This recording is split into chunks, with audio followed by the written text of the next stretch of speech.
План года народной солидарности в Якутске выполнен на 100%. Об этом сегодня сообщил глава города Айсен Николаев на торжественном мероприятии подведения итогов года. Он отметил, главное, люди поняли, что развитие города и его благосостояние зависит от каждого жителя. В рамках года в столице прошли более 1000 мероприятий и акций, такие как «Вызов в кузов», «Личный пример», «Народный бюджет» и многие другие.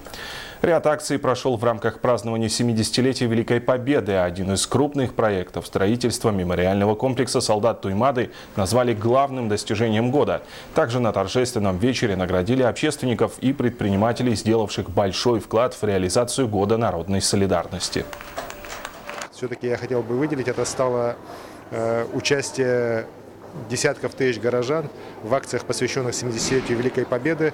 И то, что силами горожан, в первую очередь предприятий города, воздвигнут сегодня монумент солдатам, которые ушли на войну с территории города Якутска, близлежащих районов, который стал сегодня на самом деле одним из самых крупных на Дальнем Востоке. Это, я считаю, вот именно проявление народной воли, проявление народной солидарности.